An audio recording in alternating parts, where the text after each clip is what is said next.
nuestros mineros, que nos dicen que están vivos.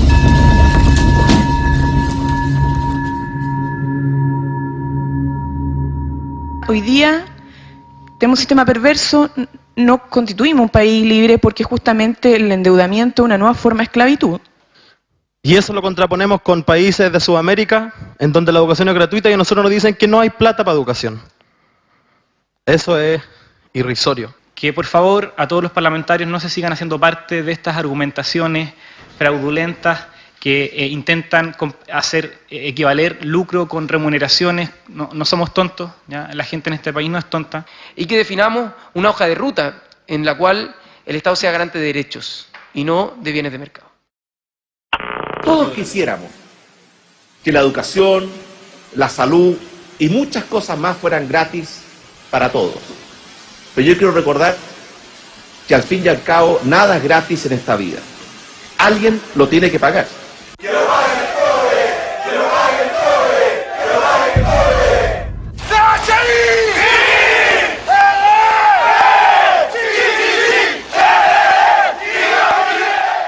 La definición de Allende es la que más me gusta a mí. Es el sueldo de Chile. El país vive básicamente de su riqueza minera y particularmente del cobre. Pero en este punto del planeta llamado Chile se concentra entre el 40 y el 50% de las riquezas de cobre conocidas en el mundo. Por esta misma razón ha despertado desde siempre la voracidad de las multinacionales del cobre. Codelco es la empresa más grande de cobre del mundo. Hoy día produce en torno a 1,7 millones de toneladas de cobre fino, siendo el productor de cobre más importante del mundo. Es una empresa 100% estatal. El principal problema es que la ganancia legítima del cobre hoy día no queda en manos de Chile y los chilenos. Chile no define cuánto necesita producir de cobre cada año, cuánto es lo que quiere recaudar por la explotación del cobre.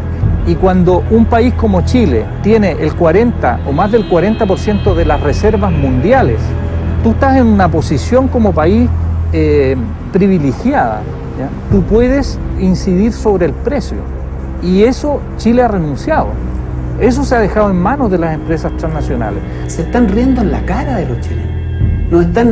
Nos están sacando las cosas y nosotros aplaudimos. Esta es la figura. Yo no sé cómo los chilenos seguimos tolerando una cosa como esta. No sé cómo lo seguimos tolerando. Solo porque no lo sabemos.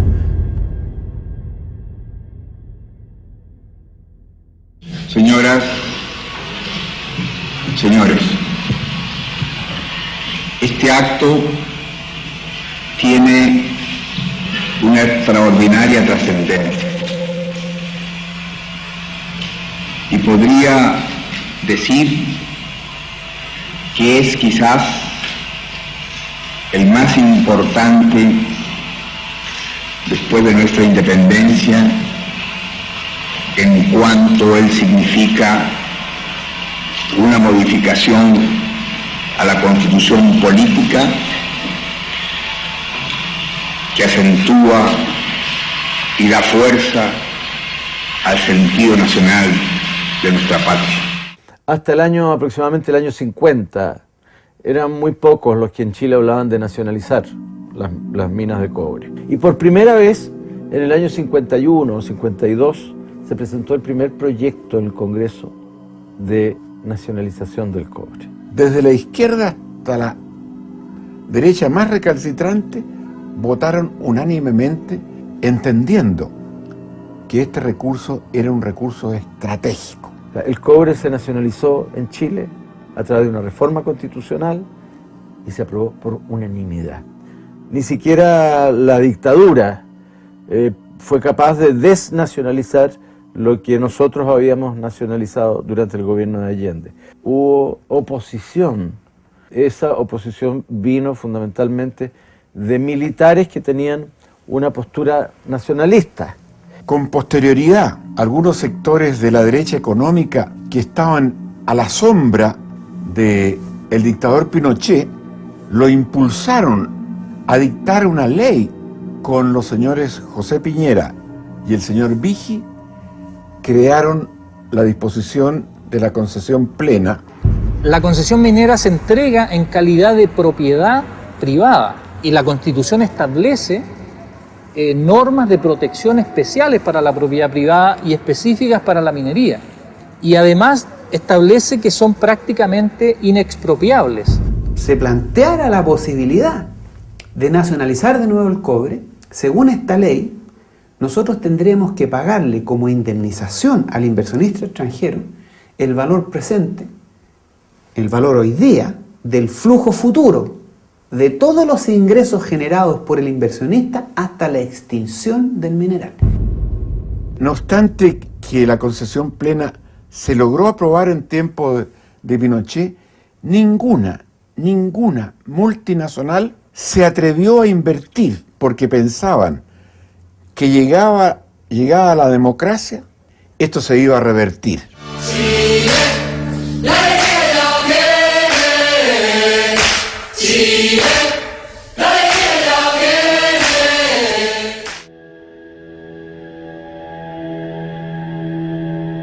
El periodo de la concertación fue el momento en que se hicieron estas grandes inversiones mineras privadas, porque la legislación que venía de la dictadura respecto a la inversión de las mineras no se modificó y es más, se facilitó. Es cuando se comienza a invertir y a revertir la nacionalización del cobre, y desde 350.000 toneladas que ellos explotaban al término de la dictadura de Pinochet en 1990 hasta el 2010, ellos logran que se les traspase 171 millones de toneladas de cobre, que traídas a su valor presente, menos el costo de explotación, significan haberle traspasado gratuitamente 1.300.000 millones de dólares. Una transferencia gratuita fabulosa,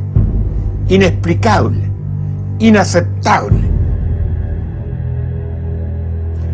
Este es un tema extraordinariamente oscuro en la vida política de nuestro país.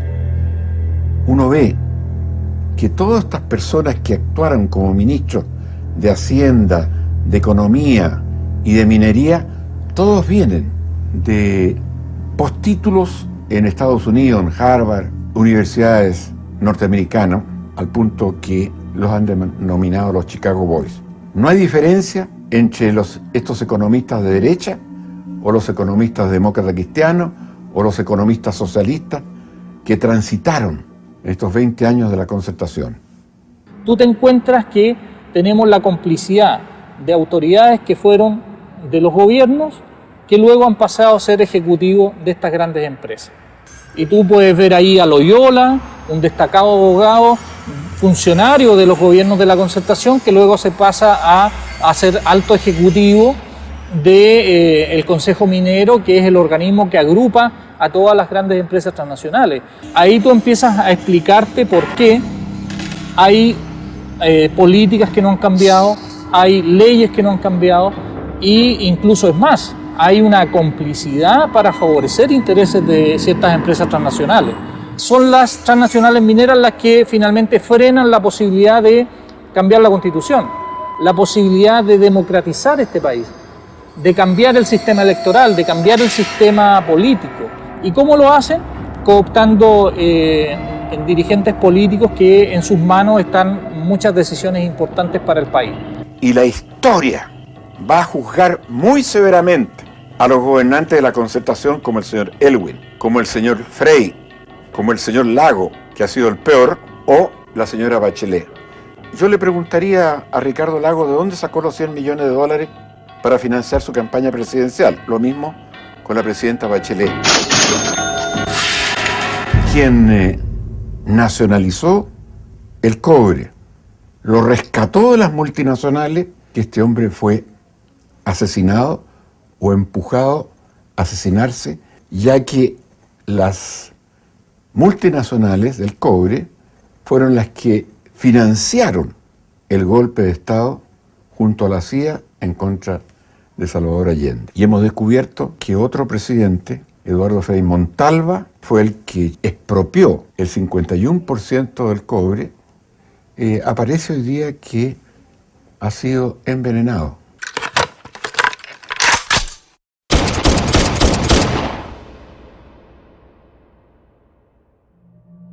Yo no hablaría de una evasión de impuestos, pero sí de lo que se llama una elusión, que se busca ponerse en una posición que permite no pagar. Por ejemplo, el generar pérdidas. Obviamente, si genera pérdidas, no paga impuestos, o si disminuye las ganancias. Ahora, ¿cómo disminuye las ganancias? Hay muchas formas. Por ejemplo, endeudarse con bancos que son del mismo holding, del mismo grupo. Entonces la empresa pide un crédito a un banco que es propiedad de la empresa madre y el banco le aplica intereses muy altos. Una de las grandes innovaciones que se hacen en la reforma tributaria de Alejandro Foxley, se pasa de tributar sobre la renta presunta a la renta efectiva. ¿Qué significa que sea renta presunta? Significa que Impuesto Interno estima las utilidades del inversionista y le aplica un impuesto. Si pasamos a la renta efectiva, Impuesto Interno solo puede cobrarle impuestos en la medida que existan realmente utilidades. Y a partir de esa reforma tributaria del 93, nunca más, y durante 10 años, las compañías multinacionales tuvieron utilidades. La otra fue introducir la idea del costo de pertenencia. Cuando yo uso un recurso que no es renovable, lo que yo hago es agotar el recurso. Lo que hoy día estoy sacando, mañana no lo podré sacar. Por lo tanto, yo tengo que compensar al dueño de este recurso por esa pérdida. Pero en vez de pagárselo a Chile, se lo pagan a sí mismos las compañías multinacionales. Porque aquí hubo figuras de la concertación, como don Francisco Cumplido, abogado, que trabajó para las multinacionales, que hizo la fundamentación jurídica de esto, sobre la base de las concesiones plenas, que le permiten pensar que el recurso ya no es chileno, sino que del inversionista extranjero. Estas son las transformaciones que permiten, entre otras tantas, como los precios de transferencia, como el hecho de que no refinan el cobre en Chile, como las pérdidas en los mercados a futuro, etcétera, que les permiten disminuir de manera considerable sus utilidades y en consecuencia aportar al Estado de Chile una prácticamente despreciable en términos de la cantidad que producen de impuestos. Codelco con el 30% aporta por lo menos 4 o 5 veces más que las compañías multinacionales. Por esto, solamente por esto, Chile debería ser considerado el país más corrupto de América Latina.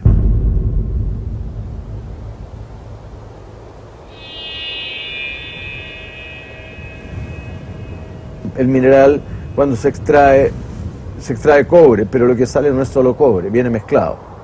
Entonces el cobre tiene oro, tiene plata, no es una mina de oro, pero hay cantidades de oro significativas. Desde ya hay molibdeno, que es un mineral muy importante y que significa un ingreso muy alto, y hay otros minerales que tienen que ser valorizados. Codelco explica un 20% de sus utilidades por estos componentes y otros metales preciosos contenidos. Se sienten prisioneros de las transnacionales. Codelco es el único que produce prácticamente el 100% en cátodo, no produce concentrado. ¿Y qué es lo que está ocurriendo ahora? Nos están diciendo que tenemos que cerrar las fundiciones.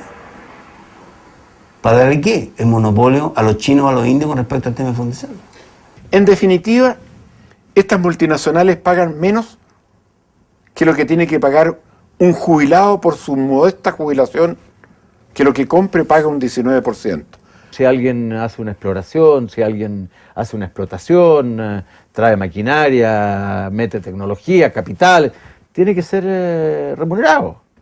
Pero remunerado con los volúmenes con que son remunerados hoy día las grandes empresas transnacionales que explotan el cobre en Chile.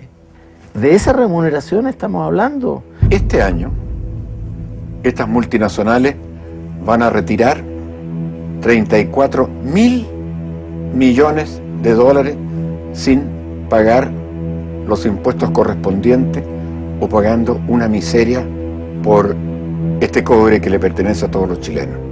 O sea, las empresas transnacionales mineras están llevando 2/3 de todo el presupuesto nacional, es equivalente. Hemos logrado mantener Codelco en manos del Estado. Ha sido una gran lucha, una gran pelea sindical en el sentido de enfrentar procesos de transformación muy grandes. Si hemos sido nosotros, el movimiento sindical, que de una u otra forma no ha permitido que Codelco se privatice.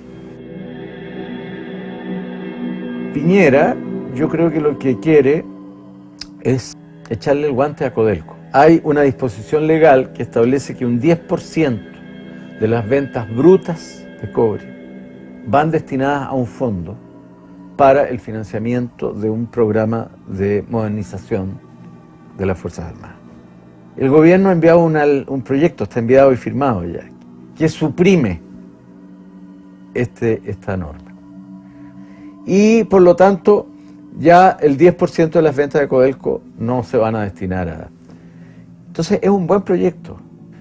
Pero ¿qué es lo que pretende este buen proyecto? Pretende limpiar el camino, porque ningún inversionista privado se interesa por Codelco si tiene esta carga de que un 10% de las ventas tiene que ser entregado a las Fuerzas Armadas. Entonces, le sacan esta carga. Lo que yo estoy diciendo, por lo menos, el presidente haga una adición al proyecto, no suprima el 10% de las ventas brutas de cobre para armamento, sino que destine ese 10% a un fondo para la educación pública.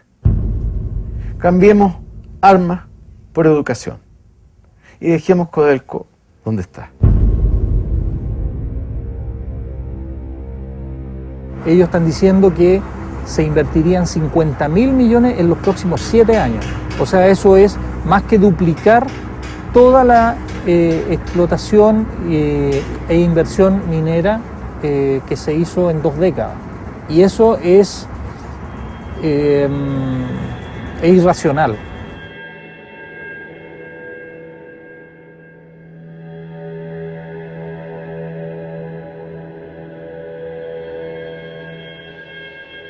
Siempre en la minería hay temas ambientales asociados y el país se ha dado una institucionalidad para eso. Cada proyecto aquí de estos gigantescos proyectos se evalúa como un proyecto privado, que tiene un control ambiental, pero son instancias completamente viciadas.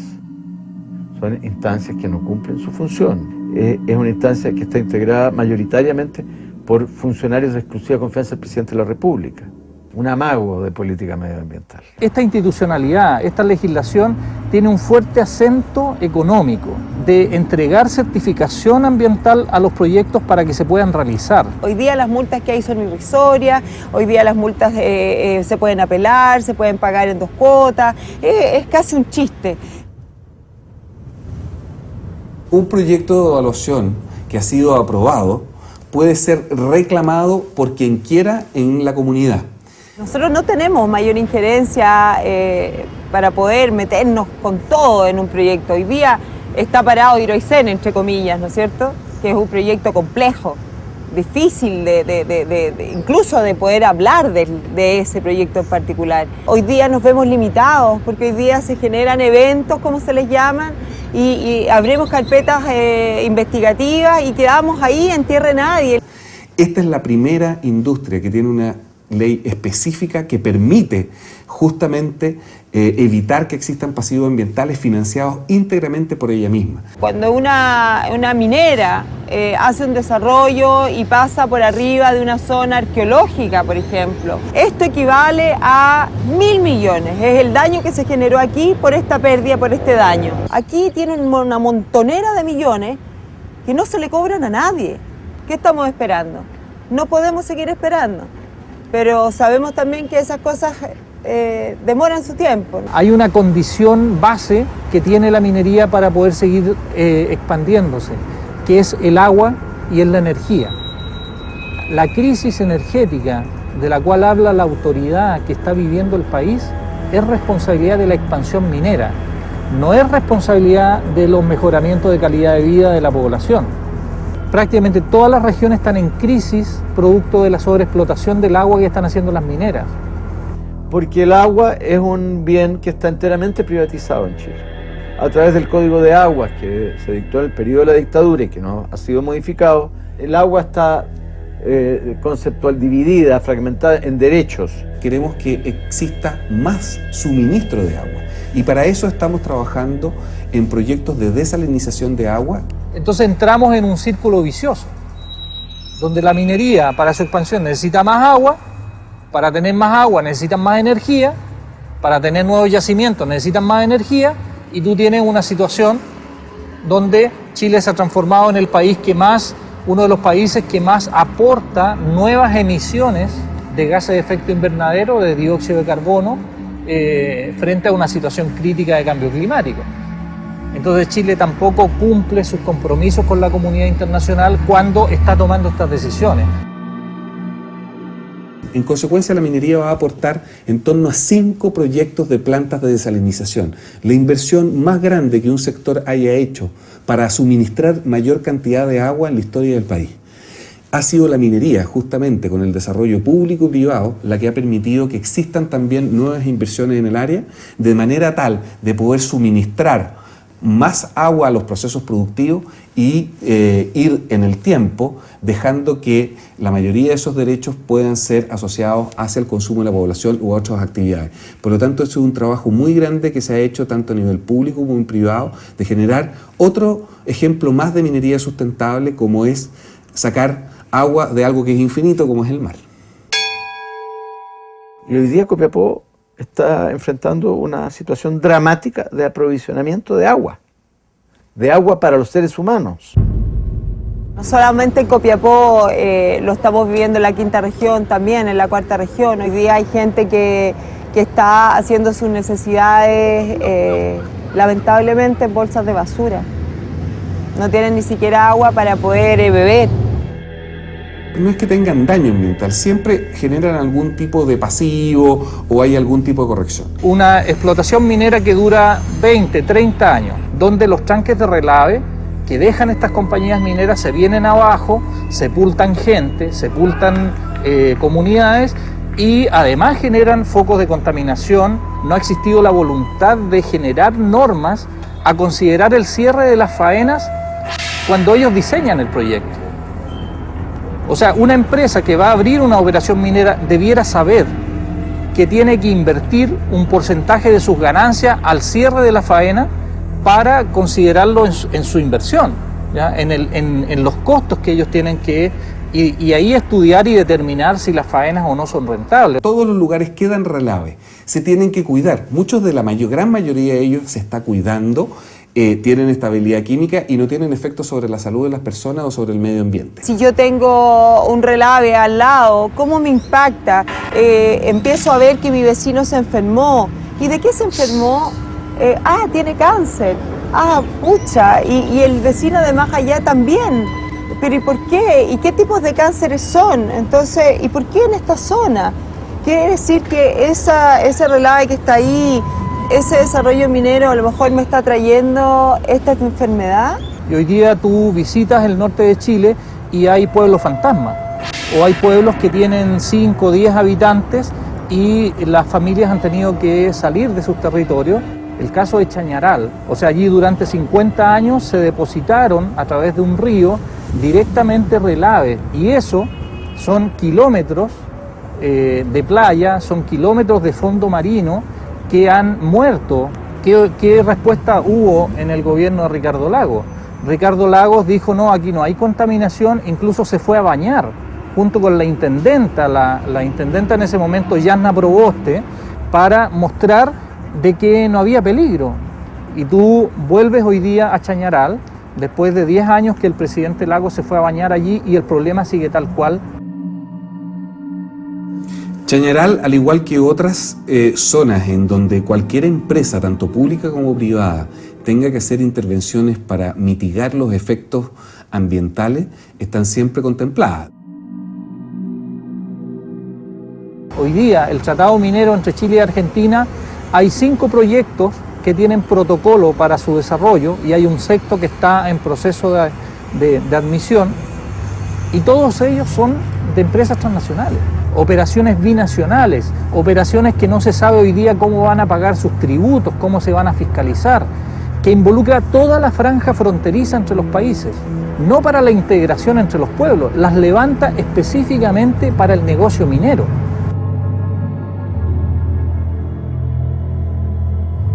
Los manejos de estas multinacionales en Chile son extraordinariamente turbios. Ellos son los que financian con auspicios a los grandes medios de comunicación de este país.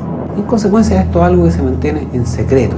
Es uno de los secretos mejor guardados de la economía chilena. Se inauguró el Pabellón del Rescate Minero, un espacio que recrea los hitos del salvataje más importante realizado en esta actividad.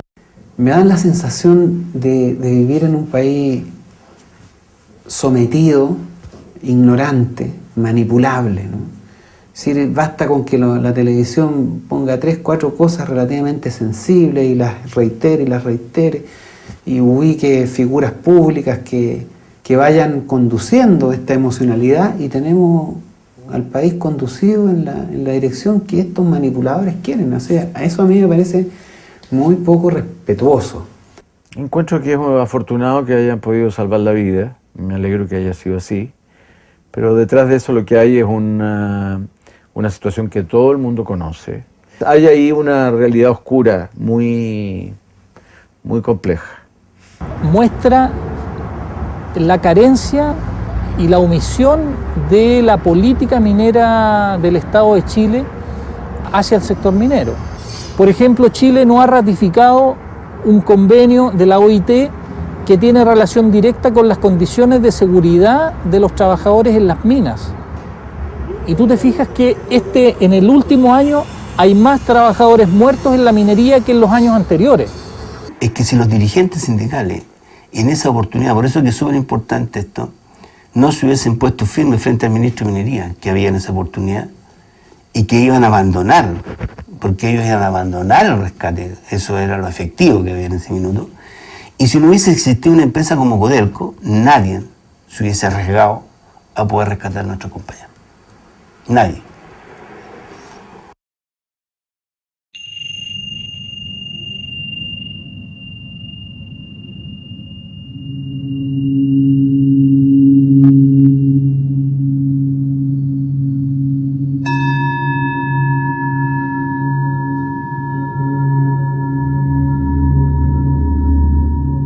Cuando se dan estas situaciones de despertar de conciencia, como ocurrió con la educación, no hay campaña mediática ni millones de dólares que puedan cambiar ese nivel de conciencia que se ha ido instalando en la ciudadanía. Tiene mucha sabiduría y demuestra una gran madurez política el movimiento estudiantil cuando dice la solución aquí es la renacionalización.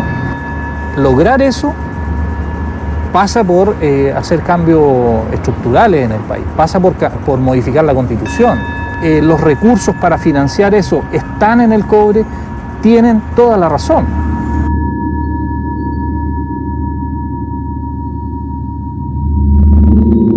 El tema que ha nacido del movimiento estudiantil es un tema súper importante. Ha puesto los temas y ya estamos hablando de una reforma constitucional en el país, cosa que para nosotros, como dirigentes sindicales que somos muy claros, no la veíamos.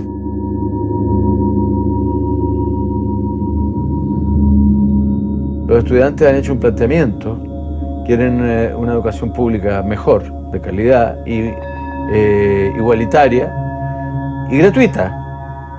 Entonces, cualquiera que propone eso tiene que pensar cómo se financia. Y la respuesta que ellos han dado es nacionalizando el cobre. Yo la comparto plenamente. La educación tiene que estar garantizada, su calidad y su accesibilidad. Bueno, ¿dónde se garantiza eso? Como derecho, en la Constitución. Es muy satisfactorio saber que va a haber lucha y batallas.